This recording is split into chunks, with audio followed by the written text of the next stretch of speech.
Nobody can stop this flow. Hallelujah. Hallelujah. మనం పునర్దినం కనుక సంఘములన్నిటి గురించి ప్రార్థన చేసుకుందాం. మొట్టమొదటిగా మన నిమిత్తం మనం ప్రార్థన చేసుకుందాం. మనం సంఘంగా ఎలా ఉండాలి, ఎలా ఉంటున్నాం, ప్రతి ఏరియాలో ప్రభు మన ఇంత నుండి ఏమేమి కోరుకుంటున్నారు చూడండి. జట్టి అయిన వాడు తనని దండులోనికి చేర్చుకున్న వాని సంతోషం నిమిత్తమే ఇక ముందుకు పని చేస్తూ తిరుగుతాడని మనం నేర్చుకున్నాం కదా. మరి ఏ జీవన సంబంధమైన వ్యాపారాలు కూడా మనల్ని కదల్చేవిగా ఉండడానికి వీల్లేదని మనం గడిచిన వారం చదివి దాని ప్రకారం ప్రార్థన చేసుకున్నాం. మంచిది. మరి అలాగనే కదలడానికి మనం జాగ్రత్త పడదాం. ఇంకొన్ని విషయాలను ప్రార్థించే ముందు వ్యక్తిగతంగా మనల్ని మనం స్వపరీక్ష చేసుకొని అప్పుడు మనం ప్రార్థించడం కూడా ఎంతైనా మంచిది. రండి వెళ్దాం. తీతుకు రాసిన పత్రిక 3వ అధ్యాయం మొదటి 4 వచనాలు ఒకసారి చదువుకుందాం. మొదటి 4 వచనాలు. తీతుకు రాసిన పత్రిక 3వ అధ్యాయం మొదటి 4 వచనాలు. అధిపతులకును అధికారులకును లోబడి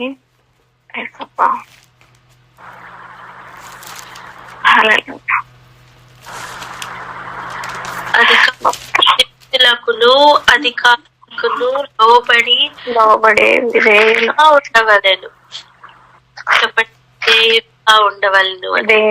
ఉండవలెను.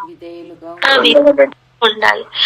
అధిపతులకు అధికారులకు అంటే దేవుడు నియమించిన ప్రతి అధిపతికి ప్రతి అధికారికి లోబడి ఉండడం అనేది దేవుని చిత్తం. అలా లోపడకుండా, అలా విధేయత చూపించకుండా ఉంటున్న ప్రతి పరిస్థితులను మనం ఈరోజు త్రొక్కి ప్రార్థన చేద్దాం. చూడండి, దుర్నీతి సంబంధమైన అధికారంకు లోబడి ఉండమని లేదు.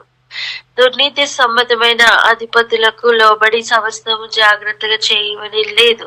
బట్ నీతికి సాధనమైన ప్రతి ఒక్క అధికారంకు అధిపతులకు మనం లోబడి ఉండాలి. సంఘం యొక్క క్షేమాభివృద్ధి కొరకు ఎలా ముందుకు కదలాలి అని ఇక్కడ కీలకమైన విషయాలు కొన్ని రాయించి ఉంచారు. ప్రతి సత్కార్యము చేయుటకు సిద్ధపడి ఉండవలెననియు మనుషులందరి ఎడల సంపూర్ణమైన సాత్వికమును కనపరచుచు ఎవరిని దూషింపక జగడమాడని వారును శాంతులైనై ఉండవలననియు వారికి జ్ఞాపకము చేయము. ఎందుకనగా ఎలా అంట ప్రతి సత్కార్యం చేయడానికి సిద్ధపడి ఉండాలట. సిద్ధపాటు దేనికి ఉండాలి? సత్కార్యం చేయడానికి, ప్రతి సత్కార్యం చేయడానికి. ఇంకా సాత్వికమును చూపించాలట. మనుషులందరి ఎడల సంపూర్ణమైన సాత్వికము అంటే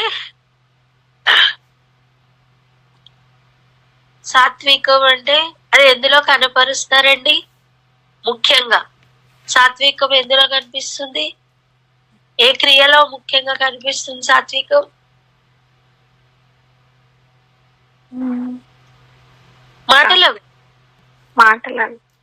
మాటలలో సాత్వికం ఎందులో ముఖ్యంగా కనిపిస్తుంది? మాటలో. ప్రతి మాట సాత్వికంతో రావాలి.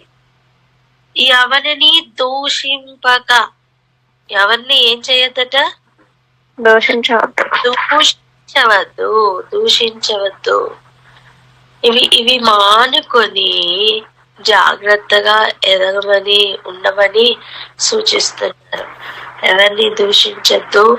జగడమాడని వారు అంటే గొడవలు పెట్టుకొనని వారు. కదా. కొంతమందికి కాళ్ళు రూతా ఉంటారు, ఎప్పుడు గొడవ అవుతుందా, గొడవ పెట్టుకుందామని. ఆలోచన చేయండి, వాక్యం అలా చెప్తుందా? వాక్యం అలాగే చెప్తుందా? లేదు, లేదు. శాంతులునై ఉండవలెను. శాంతులు అంటే శాంతి గలవారై ఉండాలి అని వారికి జ్ఞాపకం చేయమని చెప్తున్నాడు.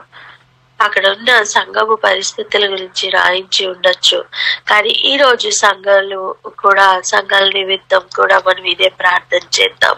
అయ్యా, జగడములు ఉన్నాయా?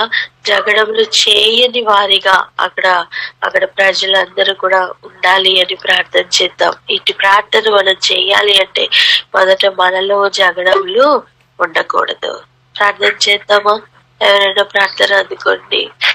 మహోన్నతుడ పరిశుద్ధుడ ప్రభా, స్తుతి స్తుతి స్తోత్రములు తండ్రి. వందనాలు రాజా. అవునా తండ్రి ప్రభా, సంఘములలో ఎటువంటి జగడములు ఉండకుండానట్లుగాను మొదటగా మాలోను ఆయన నా తండ్రి ప్రభా, నాయన మా కుటుంబాల్లోనూ సంఘంలోనూ నా తండ్రి ప్రభా, సార్వత్రిక సంఘంలోనూ మీ గొప్ప కార్యములు జరిగించమని ఆయన నా తండ్రి ప్రతి సత్కార్యము చేయడానికి ప్రభా నా తండ్రి సిద్ధముగా ఎల్లప్పుడూ ఉండేవారుగా ఆయన మనుషులందరి ఎడలో కూడా సంపూర్ణమైన సాత్వికమును కనపరిచేవారుగా ఉండవలెనని మీరు సెలవిచ్చి ఉండగా తండ్రి, అతి రీతి అయిన ప్రవర్తన మా అందరిలోనూ ఉండుటకు, అతి మాటలు నా తండ్రి ప్రభా మా నోటిలో నుంచి వచ్చుటకు, సాత్వికమును కనపరచుటకు నా తండ్రి మీ కృప చూపించిన ప్రభా మీకు వందనాలు, స్తోత్రములయ్యా. ఆయన ఎవరిని కానీ దూషించేటువంటి హృదయము ఆ మనస్తత్వము ఉండక ఆయన నా తండ్రి ఆ దూషణ మాటలు దూషించేటువంటి స్వభావము సమస్తమును మీరు వేర్లతో సహా కొట్టివేయమని ప్రార్థిస్తున్నాము తండ్రి. మీకు వందనాలు, స్తోత్రములయ్యా.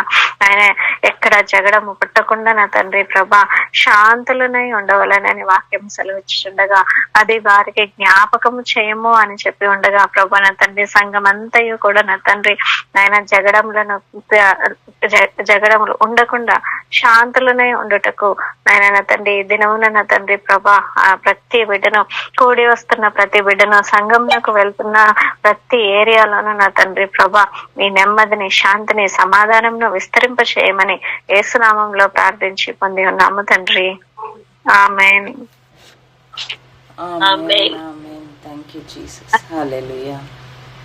మూడవ వచనం చదువుకుందాం. ఎందుకనగా మనము కూడా మునుపు అవివేకులమును, అవిధేయులమును, మోసపోయినను, నానా విధములైన దురాశలకును భోగములకును దాసులమునై ఉండి దుష్టత్వమునందును అసూయనందును కాలము గడుపుచు అసహ్యులమై ఒకరినొకడు ద్వేషించుచుము ఉంటిమి గాని.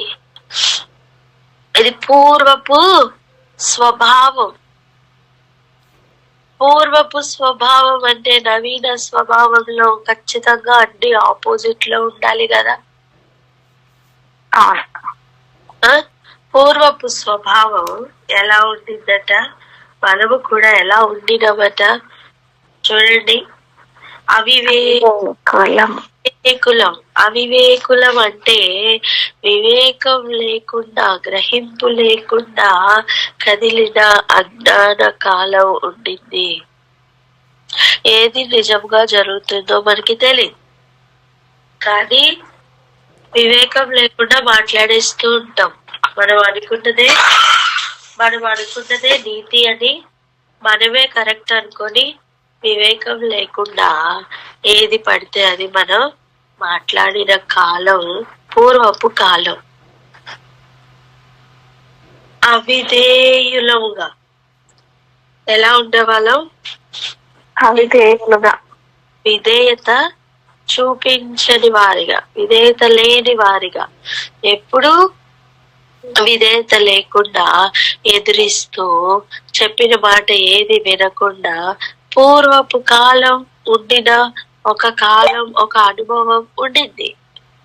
ఇప్పుడు ఆలోచించండి, ఖచ్చితంగా మార్పు పొందిన తర్వాత మరి అవి లేకుండా ఉండాలి కదా. పూర్వకాలంలోనే అవిధేయతే ఉండి ఇప్పుడు నువ్వు అవిధేయతే కంటిన్యూ అవుతుందంటే అది మార్పు పొందిన అనుభవమేనా? చెప్పండి. లేదు, మార్పు పొందలేదని అర్థం కదా. ఇంకా చూడండి, మోసపోయిన వారం. పూర్వకాలం మోసపోయాం, ఇప్పుడు కూడా మోసపోతుంటే అది అంటే అవివేకం యొక్క రిజల్టే అది మోసపోవడం. చెప్పండి, దేని రిజల్ట్ అది? అవివేకం యొక్క రిజల్ట్ మోసపోవడం. అవివేకము అవిధేయత యొక్క రిజల్టే మోసపోవడం. వివేకం అనేది, గ్రహింపు అనేది అబద్ధమును బట్టి కూడా చేస్తూ అసత్యమును సత్యమును అనుకుంటూ వెళ్ళిపోతున్న ఒక మోసం ఉందండి. అందులో నుంచి తప్పించబడాలి అంటే దేవుడు అనుగ్రహించు వివేకం కావాలి. అది లేనప్పుడు మోసపోతాం. మనం స్వనీతిలో కొట్టుకుపోవడం కూడా ఒక మోసమే. లోకపు నీతిలో కొట్టుకుపోవడం కూడా ఒక మోసమే. అలా మోసపోయిన వారంగా పూర్వకాలము ఉన్నాం. ఇంకా ఏమంటున్నారు? నానా విధములైన దురాశలకు భోగములకు దాసులమునై ఉండి. ఏంటట? విధములైన దురాశలకు భోగములకు దాసులమై ఉన్న కాలం చాలు. ఇది ఈ కంఫర్ట్ లేకుండా నేను ఉండలేనండి, నేను ఇది లేకుండా ఉండలేనండి. ఇవన్నీ ఏంటండి? కాదు, ప్రభు అది కోరుకోవట్లేదు. నువ్వు ఎక్కడ పెట్టినా ఉండగలగాలి. ఆమేన్. భోగములు కొంతమందికి ఎక్కడికి వెళ్ళినా భోగములు కావాలి. ఇటీవల వింటున్నాం, ఒక లిస్ట్ ఇచ్చి ఇవి లేకపోతే నేను రాను అని చెప్తున్న గొప్ప గొప్ప వారిని వింటున్నాం, చూస్తున్నాం. ప్రభు అలా లేరండి, పౌలు అలా లేరండి. ఆనాటి పరిచారకులు, ఆనాటి పరిచర్య చేసిన వారు, బోధకులుగా ఉన్నవారు, అధ్యక్షులుగా ఉన్నవారు కానీ అలాగా లేరు. శ్రమ అనుభవం ఎరిగిన వారై ఉన్నారు. ఉన్న స్థితి, దీన స్థితి, లేని స్థితి అన్నిటినీ కూడా ఎరిగిన వారై ఉన్నారు. ఈవెన్ వస్త్రహీనతని కూడా వారు అనుభవించిన వారై ఉన్నారు. ఎన్ని ఉన్నా సరే వారికి ప్రాముఖ్య స్థితి ఒక్కటే, దేవుడు అనుగ్రహించిన పని నెరవేర్చాలి, దానిని తొడముట్టించాలి. ఇది ఒక్కటే వారి ఉద్దేశమై ఉండేది. పూర్వకాలంలో ఇటువంటి భోగాశలు పర్వాలేదేమో గాని నవీన స్వభావంలో అవి ఉండడానికి వీలు లేదు. దురాశలు చూడండి, ఉన్నది అనుభవించడం వేరు, దాని మీద ఆశ పెట్టుకొని దుష్టుని యొక్క స్వభావం అది ఎలాగైనా సంపాదించుకోవాలి, దక్కించుకోవాలని దురాశతో కదులుతున్న అనుభవం వేరు.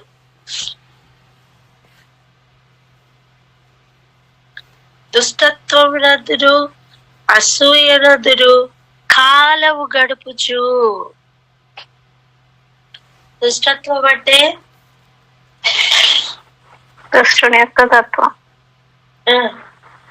దుష్టుని యొక్క స్వభావము లేక తత్వం.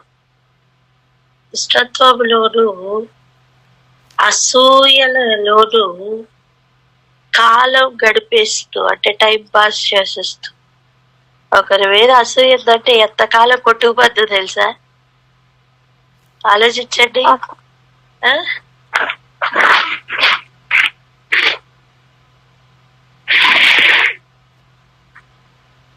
ఎన్నోసార్లు ఒక్కొక్క గొడవ అవుతున్న టైం, లేకపోతే ఒక్కొక్క ఇష్యూస్ మనల్ని కొంతకాలం దేవునిలో ఉండకుండా లాక్కుపోతూ ఉంటాయి తెలుసా. కాలం గడిపేస్తూ ఉండే అనుభవాలు ఉంటాయి.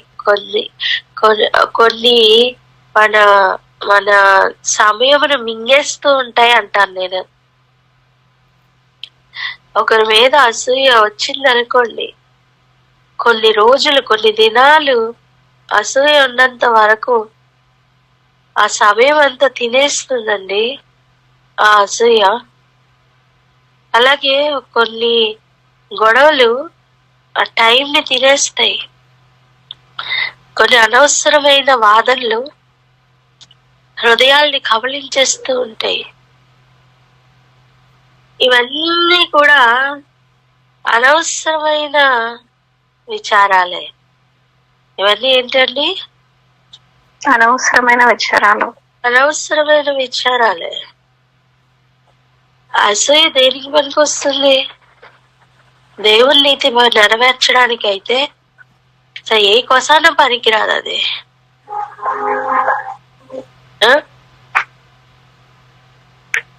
నీ చేతిలో బంగారం ఉందమ్మా, ఇప్పుడు అర్జెంటుగా నీకు ఆకలేస్తుంది, రొట్టె చేసుకోవడానికి బంగారం వస్తుందా? చెప్పండి, రొట్టెకి బంగారం వస్తుందా? పనికిరాదు. పనికిరాదు కదా.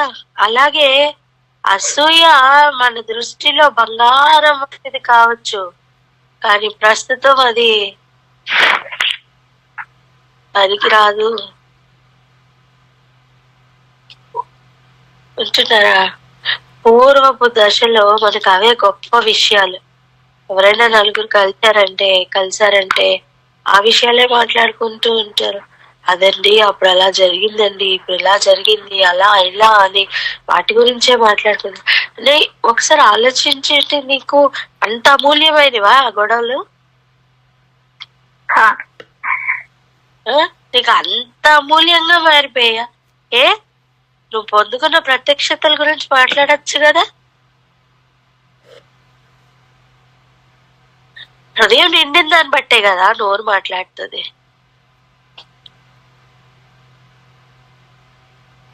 నేను అంటాను, సగం జగడంలో ఇక్కడే పుడతాయని. భాషణ కూడా సాత్వికంతో రావాలా. ప్రతి సంభాషణలో ఆయనకు అనుపరుచు సమాధానం ఉండాల. ఇవన్నీ పూర్వకాలంలో చేసిన, అజ్ఞాన కాలంలో చేసిన విషయాలు కావచ్చు, కానీ ఇప్పుడు మార్పు ఉండాలి కదా. ఇప్పుడు ఏముండాలి? మార్పు ఉండాలి. అసహ్యులమై ఒకరినొకడు ద్వేషించుచూ ఉంటివి. ఇప్పుడు దేవుని ప్రేమతో నింపబడ్డాం. ఇప్పుడు దేవుని విశ్వాసంతో, దేవుని మీద ఉండే ప్రేమతో కదులుతున్నాం. అంటే మరి అలా అసహ్యపడుతూ ఉన్న, అలా ఒకరికొకరు ద్వేషించుకుంటూ ఉన్న ఆ కాలం మార్పు రావాలి కదా.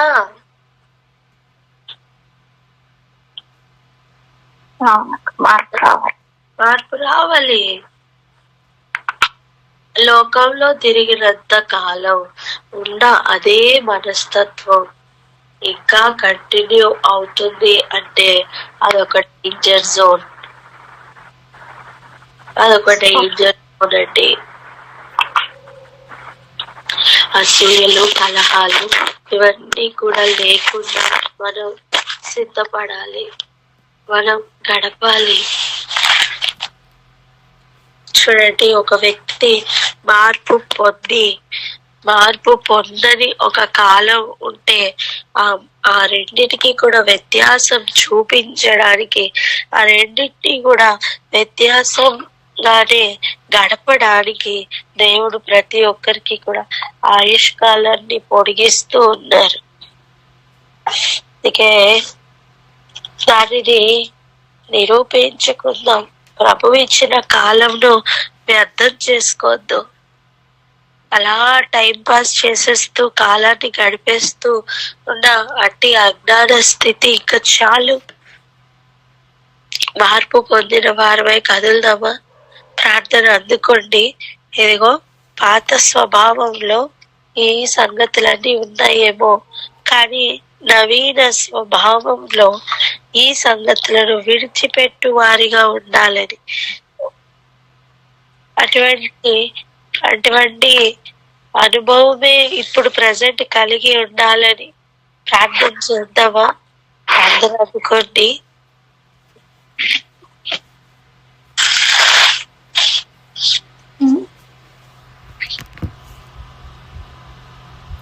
హల్లెలూయా. Hallelujah. Thank you Jesus, thank you father. స్తోత్రమయ్యా తండ్రి ప్రభువా, మీకే వందనాలు, స్తుతులు, స్తోత్రములు చెల్లించుకుంటున్నాం తండ్రి ప్రభువా.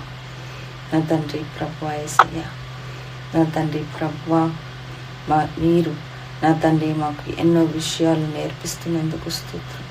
నా తండ్రి ఏ విధంగా ఉండాలి, ఏ విధంగా ఉండకూడదు అని నా తండ్రి ప్రభువా చెప్తున్న విధానమును బట్టి మీకే స్తోత్రం చెల్లించుకుంటున్నామయ్యా. నా తండ్రి ప్రభువా యేసయ్యా, సంఘంగా ఎలా ఉండాలో, కుటుంబంలో ఎలా ఉండాలో, నా తండ్రి ప్రభువా ప్రతి ఏరియాలో మేము ఎలా జీవించాలో నా తండ్రి మాకు బోధిస్తున్న దైవమా మీకే స్తోత్రంలయ్యా. నా తండ్రి ప్రభువా యేసయ్యా, సాత్వికము గల మనస్సు కలిగిన వారముగా, దీనత్వము కలిగిన వారంగా, మమ్మల్ని మేము తగ్గించుకున్న వారంగా, శాంతి కలిగిన వారముగా నా తండ్రి ఎక్కడ కూడా గొడవలు పెట్టుకోకుండా జీవించాలి అని నా తండ్రి మీరు చెప్తున్నారు. నీకే స్తోత్రములయ్యా. తండ్రి ప్రభువా, అవిధేయులుగా నా తండ్రి ప్రభువా మేము ఉండద్దు ప్రభువా. నా తండ్రి అవివేకులుగా మేము ఉండద్దు ప్రభువా. ఇవన్నీ కూడా మాలో పూర్వము ఉండనేమో, కానీ ఇప్పుడు మేము యేసయ్యా మీ మార్గమును తెలుసుకున్న తర్వాత, మీ సత్యమును మేము నా తండ్రి గ్రహిస్తున్న తర్వాత ఇవేవి కూడా మాలో ఉండకూడదు అని నా తండ్రి ప్రభువా మేము నేర్చుకుంటున్నామయ్యా. కాబట్టి అవివేకము కానీ అవిధేయత కానీ మాలో ఎవరిలో కూడా ఉండటానికి వీల్లేదయ్యా. మేము ఎక్కడ కూడా మోసపోవటానికి వీల్లేదు ప్రభువా. అవునయ్యా, అవివేకులే మోసపోతారు అని వాక్యం ద్వారా మేము గ్రహించుచున్నామయ్యా నా తండ్రి. కాబట్టి మేము అవివేకులుగా ఉండక అందులో నుండి తప్పించమని ప్రార్థన చేస్తున్నామయ్యా నా తండ్రి ప్రభువా. మాలో ఇక్కడ కూడా స్వనీతి ఉండకూడదయ్యా నా తండ్రి ప్రభువా. స్వనీతి వలన కొట్టుకుపోయే వారంగా మేము ఉంటామని మేము గ్రహించుచున్నాం తండ్రి. నానా విధములైన దురాశలు నా తండ్రి, భోగములు మాలో ఉండద్దు ప్రభువా. ఎందుకంటే నా తండ్రి యేసయ్య వాటికి దాసులుగా ఉండకూడదని నా తండ్రి వాక్యం సెలవిస్తుంది. అవునయ్యా, ఏ పరిస్థితి అయినా, ఎటువంటి సిచ్యువేషన్ అయినా నా తండ్రి ప్రభువా మేము దానికి తగ్గట్టు మేము మౌల్డ్ అవ్వాలి, కానీ ఇదే ఉండాలి, ఇలాగే చెయ్యాలి, ఇలాగే జీవించాలి అనేది నా తండ్రి ప్రభువా మాలో ఎవరిలో కూడా ఉండటానికి వీల్లేదు ప్రభువా. నా తండ్రి ప్రభువా యేసు రాజా, ఎక్కడ ఉన్నా కూడా నా తండ్రి ఎటువంటి సిచ్యువేషన్లో ఉన్నా కూడా మేము అడ్జస్ట్ అయ్యి నా తండ్రి ప్రభువా జీవించుటకు సహాయం దయచేయమని ప్రార్థన చేయుచున్నామయ్యా నా తండ్రి ప్రభువా యేసయ్యా.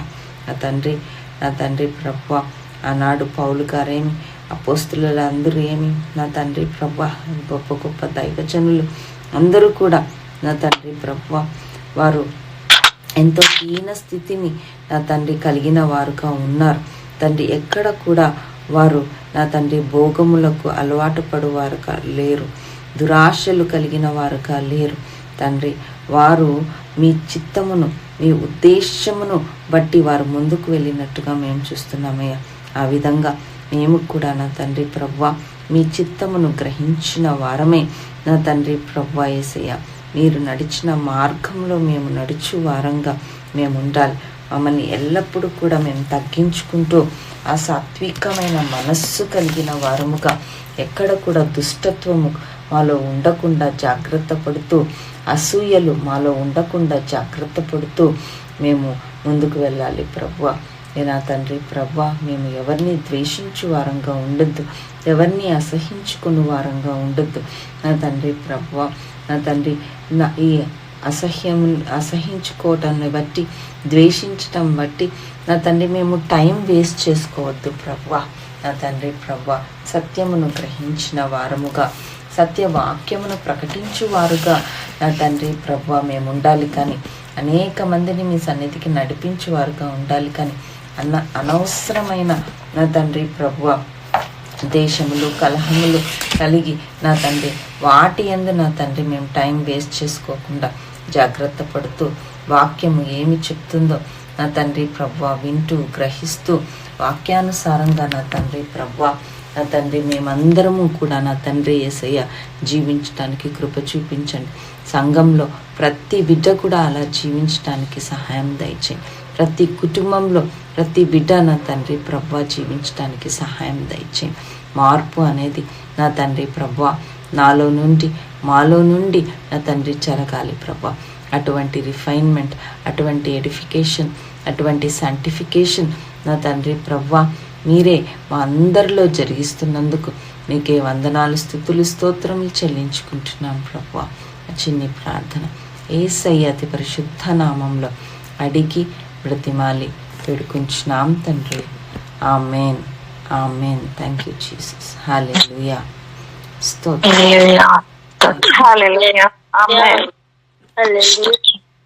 చూడండి, నవీన స్వభావంలో ఇవన్నీ మార్పు ఉండాలి అని మనం నేర్చుకుంటున్నాం కదా. మరి అసలు దేవుడు మనల్ని ఎలా పిలుచుకున్నారు ఒక మాట కూడా చదువుకుందాం. ఆగండి, 4-5 వచనాలు కలిపి చదువున్నాను ఒకసారి. తీతుకు రాసిన పత్రిక 3వ అధ్యాయము 4-5 వచనాలు. మన రక్షకుడైన దేవుని యొక్క దయయు మానవుల ఎడల ఆయనకున్న ప్రేమయు ప్రత్యక్షమైనప్పుడు మనము నీతిని అనుసరించి చేసిన క్రియల మూలముగా కాక తన కనికరము చొప్పుననే పునర్జన్మ సంబంధమైన స్నానము ద్వారాను పరిశుద్ధాత్మ మనకు నూతన స్వభావము కలుగజేయుట ద్వారాను మనలను రక్షించెను. హల్లెలూయా. దీన్ని అర్థం చేసుకోవడానికి ఒక ఎగ్జాంపుల్ విందాం. చూడండి, ఒక క్లాస్ రూమ్ ఉందనుకోండి, అందరూ కూడా అల్లరి చేస్తున్నవారే, అందరూ కూడా కావలసిన ఏ పాఠ్య భాగము చదవకుండా అలా టైం పాస్ చేస్తున్నవారే, అందరూ కూడా గొడవలు పెట్టుకుంటూ అలా అజ్ఞాన స్థితిలో ఉన్నవారే. టీచర్ చెప్పింది ఏది వినరు, టీచర్ ఎదిరిస్తారు. అలాంటి ఒక పరిస్థితిలో ఉన్న క్లాస్ రూమ్ అనుకుందాం. కానీ వారు మంచివారనో లేకపోతే వారు ఎవరి పిల్లలో చూసి అలాగే ఎంపిక విషయంలో ఏ నమూనా తీసుకోకుండా, అసలు వెనక ఏ బ్యాక్గ్రౌండ్ చూడకుండా ర్యాండమ్ గా, అర్థమవుతుందా, ఒక కొత్త టీచర్ వచ్చి ర్యాండమ్ గా అదే క్లాస్ రూమ్ లో ఒక 10 మందిని పికప్ చేసుకుంటే ఆ 10 మందిని పక్కకు తీసుకొని వచ్చి ఇదిగో పునర్జన్మ సంబంధమైన స్నానము లాంటి ఒక స్నానం చేపించి తీసుకుని వచ్చి ఒక నూతన స్వభావం కలిగి చేసి పూర్తిగా సూపర్ న్యాచురల్ గా అన్ని కార్యాలు జరిపించి వారిని గనక ప్రత్యేకమైన తర్ఫీదు కొంతకాలం ఇచ్చి మరలా గనక వారిని తీసుకుని వస్తే ఇప్పుడున్న క్లాస్ రూమ్ లో ఉన్న పిల్లలకి ఇలా ఒక ట్రీట్మెంట్ జరిగిన పిల్లలకి ఖచ్చితంగా వ్యత్యాసం ఉంటుందా ఉండదా చెప్పండి? ఉంటుంది, ఖచ్చితంగా ఉంటుంది. ఎందుకంటే ఇక్కడ ఒక డివైన్ ఇంటర్వెన్షన్ మనం చూస్తున్నాం కనుక వారు పాత స్వభావం వేరు, ఇలా ఒక ప్రయాణం చేసి వచ్చిన నవీన స్వభావం వేరు. కనుక మరలా ఒకవేళ ఆ పాత స్వభావం కలిగిన ఆ పాత స్టూడెంట్స్ తో కలిసినా సరే వీరు వేరుగా కనబడిపోతారు. వారు అల్లరి చేస్తుంటే వీరు అల్లరి చేస్తారా? అయ్యారు. వారు గొడవ పడుతుంటే వీరు గొడవ పడతారా? టీచర్ ఒకవేళ చెప్పింది వినకుండా వాళ్ళు వెనకట్ల కామెంట్స్ చేసుకుంటూ, టీచర్ నే వెక్కిరించుకుంటూ, టీచర్ ఎలా మాట్లాడుతుంది, ఎలా ఎలా ఉంటది అన్ని కూడా యాక్షన్లు చేస్తూ నవ్వుతూ అలా ఉన్న పిల్లలు ఇప్పుడు ఈ 10 మంది పిల్లలు వారిలో ఇన్వాల్వ్ అవుతారా? అవ్వరు. ఎగ్జాక్ట్ గా అలాగనే దేవుడు కూడా మనల్ని లోకంలో నుండి వేరుపరిచారు. ఎలా వేరుపరిచారు తెలుసా? మన నీతి క్రియల వలన కాదు, మన వంశముల వలన కాదు, మనం ఏదో గొప్పవారని కాదండి. ఆయన కృప వలన మాత్రమే, ఆయన కనికరం వలన మాత్రమే ర్యాండమ్ గా ఆయన చేసుకుంటారు. నేను అంటాను, ఈ ర్యాండమ్ పికింగ్ కూడా ఎప్పుడు నిర్ణయింపబడిందంటే జగదుత్పత్తికి ముందే. అవే జగదుత్పత్తికి ముందే నిర్ణయింపబడింది. ఈ ఎంపిక జరిగిపోయింది. అందుకే ప్రభు ఎన్నుకొని ఒక ఒక ఒక చూడండి, ఎస్తేర్ గ్రంథం మనం ధ్యానిస్తున్నప్పుడు ఎస్తేర్ కానీ లేదా కొంతమంది కన్యకలను రాజుగారి కొరకు తీసుకుని వచ్చినప్పుడు వారందరికీ కూడా ఇవ్వడానికి ఎలాగైతే హేగేని నియమించి, నపుంసకుడిని అయిన హేగేను నియమించి ప్రత్యేకమైన ద్రవ్యాల చేత ప్రత్యేకమైన ట్రీట్మెంట్ ఇచ్చి రాజు దగ్గరికి పంపిస్తారు. అలా అంగీకార యోగ్యంగా ఉండడానికి కావలసిన ప్రతి తర్ఫీదు కూడా ఈ వాక్యం ద్వారా దేవుడు ఇస్తూ ఉంటారు. ఖచ్చితంగా ఆ పాత స్వభావమునకు మరలా నవీన స్వభావమునకు ఒక వ్యత్యాసం ఉండాలి. అలా ఉన్నప్పుడు మాత్రమే దేవుడు తన లెక్కలోనికి తీసుకుంటారు. అలా దేవుడు ఎలా చూస్తారో తెలుసా? ఎలా చూస్తారంటే, ఇదే ఎగ్జాంపుల్ లో నుంచి ఇంకొక మాట కూడా నేర్చుకుందాం. అదేంటంటే, ఈ 10 మంది పిల్లలు మరలా తీసుకుని వెళ్ళినప్పుడు అందులో 5 ఆ పాత స్వభావంలో కలిసిపోయారు. 5 కలవలేదు అనుకోండి. ఇప్పుడు దేవుడు ఎవరిని మరలా ఆయన బయటికి వెళ్ళేటప్పుడు తీసుకుని వెళ్తారు చెప్పండి? 5 మందిని కలవని వారు 5 మందినే అదే ఎంపిక చేసుకుంటారు. ఎందుకు? వారు ఆ పాత స్వభావంలో కలిసిపోలేదు కనుక. అర్థమవుతుందా? అలాగే మనకి కూడా ఒక లైఫ్ ఒక యూటర్న్ తీసుకుంటది. ఆ యూటర్న్ లో దేవుడు జయించమని తీసుకుని వెళ్తారు, అంతేగాని ఆ పాత స్వభావంలో కలిసిపోమని కాదు. ఏం చేయడండి, పరిస్థితులు ఇలా వచ్చినాయండి అంటే ఈ పరిస్థితిలో నిన్ను జయించమని వచ్చాయి. ఈ పరిస్థితిలో ఇంతకు ముందు అసూయను కనపరిచావు, ఇప్పుడు ప్రేమను కనపరచు. కారణం ఎందుకంటే అని చెప్తే, కారణం నువ్వు దేవుని ప్రేమను పొందుకుంటావు కనుక అదే ఇవ్వు.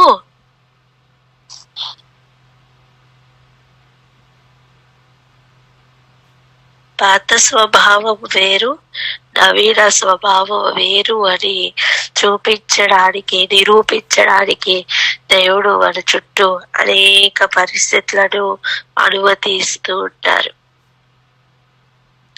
నీకు ఎప్పుడు తెలుసుకుంటావు?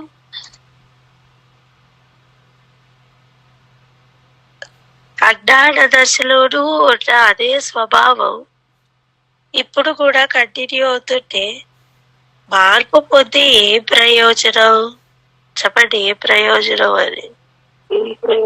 ఏం ప్రయోజనం?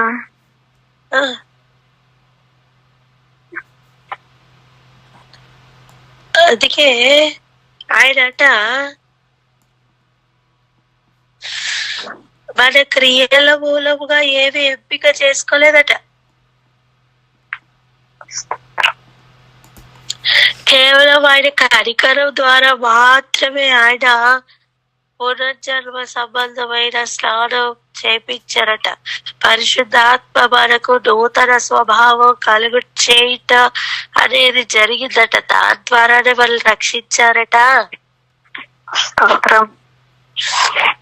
నేను అంటాను, వాళ్ళకి అనుగ్రహించిన రక్షణ పూర్తి స్థాయిలో మనం పొందడానికి ముందే ఈ ఈ పాత స్వభావం, ఈ పాత రోత దుష్ట స్వభావం నుండి దేవుడు మొదటిగా రక్షించారంటారు. హల్లెలూయా. అంటే మనల్ని తీర్పులోనికి నిలబెట్టు ఈ భయంకరమైన స్వభావం నుండి ముందుగా రక్షించారు. హల్లెలూయా.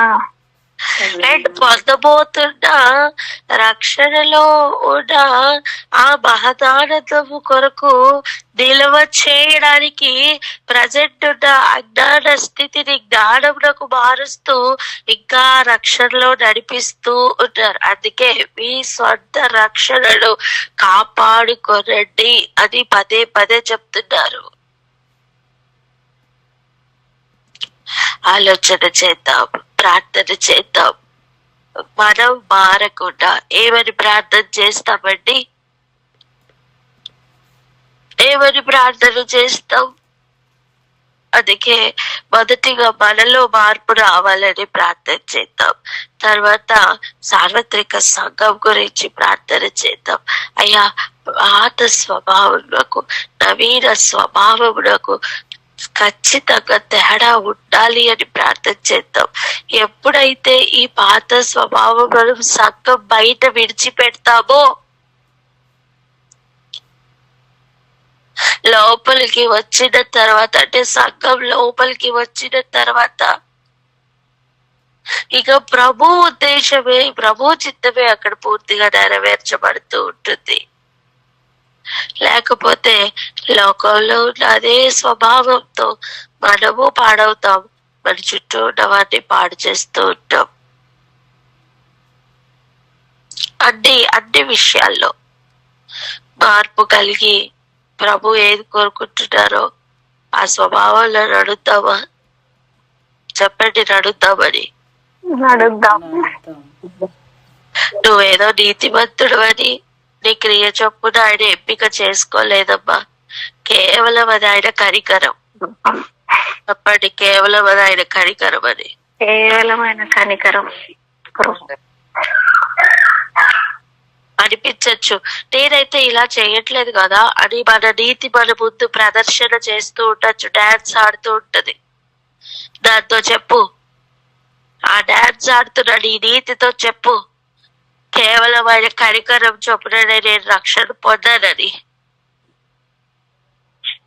కేవలమైన కనికరం చొప్పునే రక్షణ పొందాం.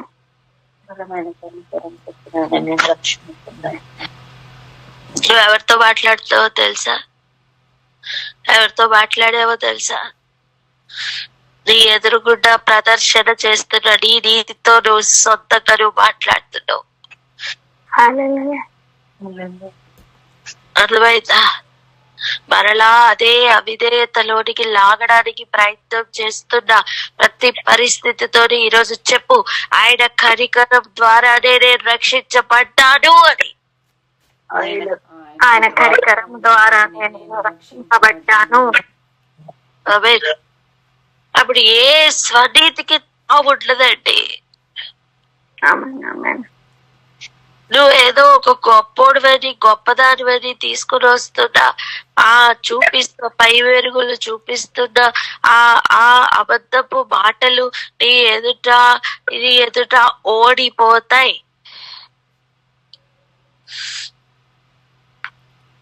అర్థమైందా? దేవుని గ్రహించిన శాంతిని బట్టి, కనికరంని బట్టి మాత్రమే మనం ఎంపికలోనికి వచ్చాం. అప్పుడు మనం అందరం ఎలా తయారవుతాం తెలుసా? ఇక వారిని రక్షించు ప్రభా, ఇక వీరిని రక్షించు ప్రభా అని విజ్ఞాపన చేయడం ప్రారంభం అవుతుంది. ఆమె ఎందుకు ప్రార్థించలేకపోతున్నావో తెలుసా? ఇదిగో నీ స్వనీతి నీ కాళ్లకు అడ్డం పడుతుంది.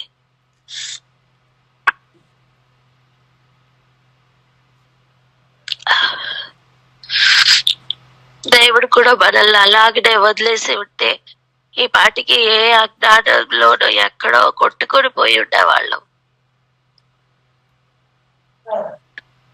అలా కాకుండా కేవలం ఆయన కనికరం చేత, ఆయన కృప చేత మనల్ని ప్రత్యేకపరిచారు కదా, అప్పుడు ఖచ్చితంగా అనేక మందిని పరచమని, ప్రత్యేకపరచమని, కృప చూపించమని విజ్ఞాపన చేయలేమా? చెప్పండి. అయ్యా ఇంకొకసారి సెలక్షన్ కి రండి అయ్యా, ఇంకొకసారి మీ కనికరం చేత చూడండి అయ్యా, మీ కృప చేత ఒక్కసారి దృష్టించండి అయ్యా అని అడగలేమా? పాత స్వభావంలోకి చూపించలేని ఒక అజ్ఞాన స్థితిని కొట్టివేయమని అడగలేమా? ఆ స్నానం జరుగుతున్నప్పుడే మలినమంతా కొట్టుకుని పోవాలని, విసర్జించవలసిన వాటిని విసర్జించేయాలని ప్రభు కోరుకుంటున్న ఆ క్లీన్ గా తయారైన ఆ శరీరం, ప్రాణం, ఆత్మ కావాలని ప్రార్థన చెయ్యలేమా? చేద్దామండి, కలిసి ప్రార్థన చేద్దాం.